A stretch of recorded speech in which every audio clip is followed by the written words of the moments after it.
हालांकि मैं दुख की घड़ी में हमारे बहुत लोकप्रिय, बहुत सम्मानित विधायक आलम वजीर साहब के मैं परिवार और उनके सभी सगे साथी सहयोगी उन लोगों से मिलकर के आया।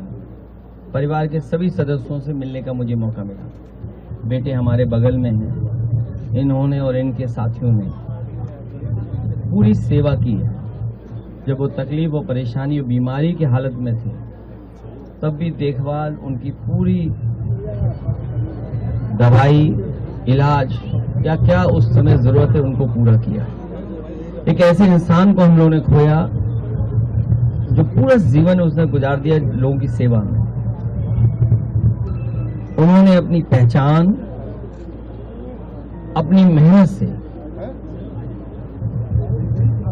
और उनका परिचय और जो सम्मान उन्होंने पाया, शायद उत्तर प्रदेश की राजनीति में इतना लोकप्रिय विधायक कोई नहीं रहा होगा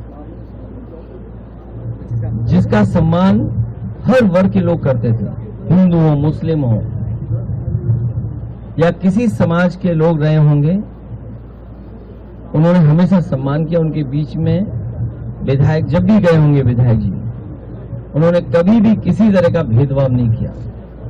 एक तरीके से सौहार्द कैसे बने रहे, भाईचारा कैसे बने रहे, आपस में प्रेम कैसे बढ़े, हमारी जो हिंदू मुस्लिम की एकता है, हिंदुस्तानियत को कैसे पहचान दें, उसको जीवन भर वो करते रहे।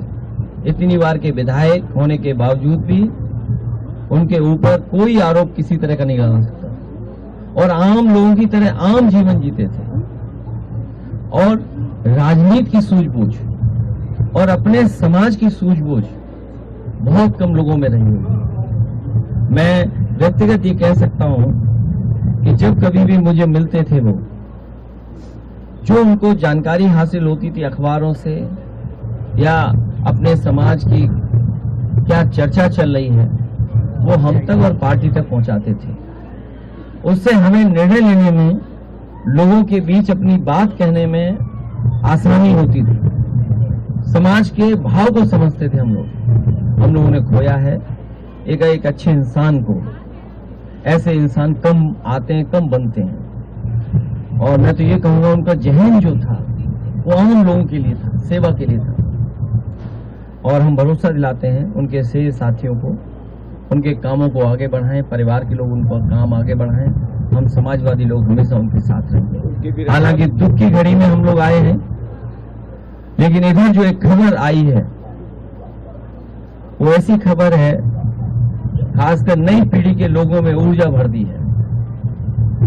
जहां जहां जैसे जैसे खबर पहुंची, लोगों ने खुशियां मना ली।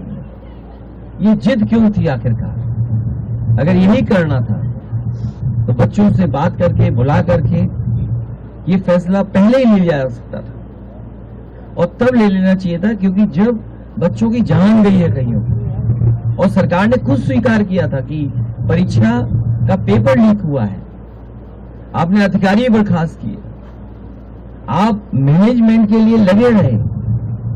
हालांकि कैमरे के सामने आप बोलते थे, लेकिन ज़िंदगी की ताकत को देख करके आपको अपना मोबाइल भी टेढ़ा करना पड़ गया और मोबाइल टेढ़ा कर करके आपको अपनी भाषा, अपना व्यवहार, अपनी भाषण देना पड़ा। और एक बार नहीं, 2 बार देना पड़ा, क्योंकि नई पीढ़ी के लोग रात में भी जगते हैं, तो रात में भाषण दिया। वैसे तो 8 बजे भाषण होता है अक्सर, इस बार तो रात के 12 बजे के लगभग भाषण हो रहे हैं। ये बड़ी जीत है नई पीढ़ी के लोगों की और सरकार को ये बात समझ लेनी चाहिए कि परीक्षा को लेकर के, शिक्षा को लेकर के, और कौन सी शिक्षा, प्राइमरी एजुकेशन से लेकर के हायर एजुकेशन तक पर सरकार को बहुत गंभीरता से सोचना पड़ेगा। परीक्षाओं के पेपर लीक ना हो, इसके लिए ठोस कदम उठाने पड़ेंगे। कानून बनना तो अपनी जगह है, सजा मिलना कोर्ट से मिलेगी, लेकिन किसी भी परीक्षा का पेपर लीक न हो, ये सबक इस आंदोलन से सीखना चाहिए। और एक बात जो हम सब ने देखा, सीखा, समझा भारतीय जनता पार्टी जो नकारात्मक राजनीति करती थी, नकारात्मक राजनीति के लिए वो न जाने कितनी धन दौलत खर्च करते थे, लेकिन नई पीढ़ी युवा के लोगों ने ऐसे नारे बनाए, ऐसे पोस्टर बनाए जिनके बारे में और नारों के बारे में हम लोग सोच भी नहीं सकते थे। वो नारे आए, किसी का समर्थन रहा हो न रहा हो पॉलिटिकल पार्टी का, लेकिन एक एक युवा उससे जुड़ कर गया।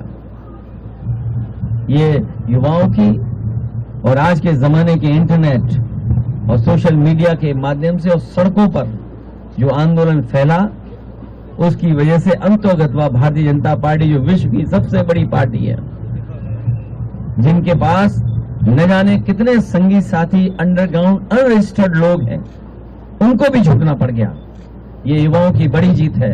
लेकिन इससे सभी पॉलिटिकल पार्टी के लोगों को ये सबक लेना चाहिए कि हमारे आने वाले समय में जो परीक्षाएं हों, उनको ठोस बना करके ही कोई पेपर लीक ना हो और युवाओं को रोजगार और नौकरी के लिए रास्ते खोलने पड़ेंगे।